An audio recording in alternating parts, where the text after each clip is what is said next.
আসসালামু আলাইকুম, সবাই কেমন আছেন? আমি তো ভালো আছি আলহামদুলিল্লাহ। তো এই যে আমি দরজা থেকে বাইরে হলাম এখন লিফটের জন্য অপেক্ষা করতেছি। লিফট আসবে, এটা হচ্ছে আমাদের বাইরের জায়গা। তো এই যে আমি লিফট দাবাইলাম, তো এখন লিফট আসবে। তো সবাই কেমন আছেন? আমি তো ভালো আছি আলহামদুলিল্লাহ। তো আমি আলিয়া বলতেছি আবুধাবি থেকে।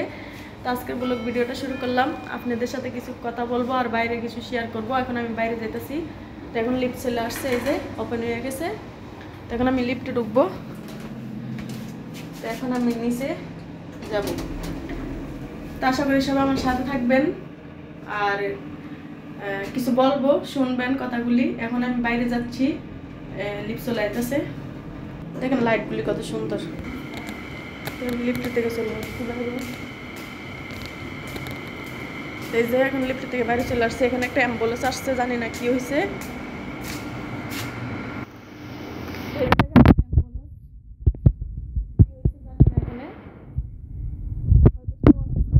তার জন্য তো এখন এই যে দেখেন বাইরে লাইট অনেক বন্ধ। এখন বাজে 11:30। তো সব কিছু বন্ধ করে দিতেছে, দোকানপাট। তো এখানে আমাদের এখানে একটা রেস্টুরেন্ট আছে। তো এই তো এখন আমি বাসায় যাইতেছি।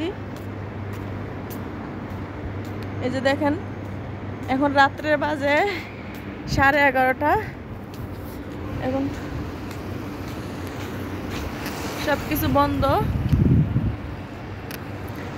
তো এখন আমি বাইরে, এই যে দেখেন এদিকে, এটা কোন জায়গা জানাবেন যদি কেউ চিনেন। এটা কোন জায়গা? তো সবাই কেমন আছেন কমেন্ট করে জানাবেন। কে কোথায় থেকে আমার ভিডিও দেখেন আমাকে কমেন্টে জানাবেন। তো আমি আলিয়া। অনেকে আমাকে জিজ্ঞেস করেন আমার বাড়ি কোথায়। আমার দেশের বাড়ি কুমিল্লা। তো দেখেন, তো এখানে একটা মিষ্টির দোকান আছিল, এই দোকানটা বন্ধ করে দিছে। এখন এই যে বন্ধ করে দিছে দোকানটা। এখন লাইট নাই, তার জন্য অন্ধকার।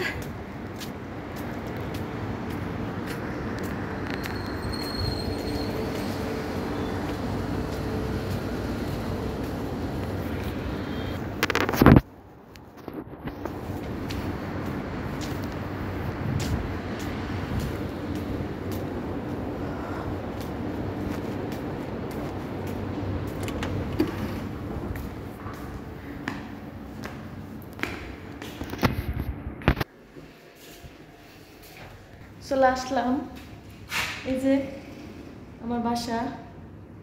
তো এই ফুলগুলি কিরকম লাগছে আমাকে জানাবেন। এই টপগুলি সুন্দর কিনা জানাবেন। দেখেন এখানে সবাই ঘুমায় গেছে, একদম বাইরে নীরব, কেউ নাই। তো এখন আমি দরজা খুলবো, দরজার মাঝে দাঁড়ায় আছি। এই যে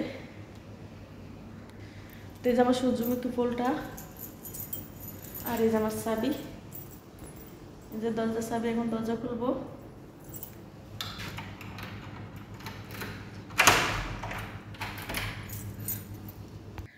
তো চলে আসলাম আমার রুমে। এখানে সবাই ঘুমাই গেছে এখন। তো আজকে এই পর্যন্ত, সব ভালো থাকবেন। আর কি বলবো, নেক্সট ভিডিওতে বলবো। যে যেখানে থাকেন ভালো থাকেন, সুস্থ থাকবেন, আর নিজের যত্ন নেবেন। কাউকে কখনো ছোট চোখে দেখবেন না। দেখেন আপনার ব্যবহার, আপনার পরিচয়। কারোর সাথে খারাপ ব্যবহার করার চেষ্টা করবেন না, সবার সাথে ভালো থাকার চেষ্টা করবেন। এই দুনিয়াতে আমরা সবাই কেউ চিরদিন থাকবো না, একদিন আমরা চলে যাব।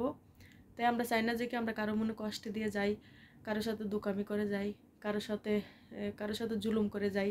কেন আমরা কবরে গেলে, মরার পরে আল্লাহ আমাদেরকে জিজ্ঞেস করবে আমরা কি জবাব দেব। এমনি তো আমাদের অনেক গুনাহ হয়, তাই না?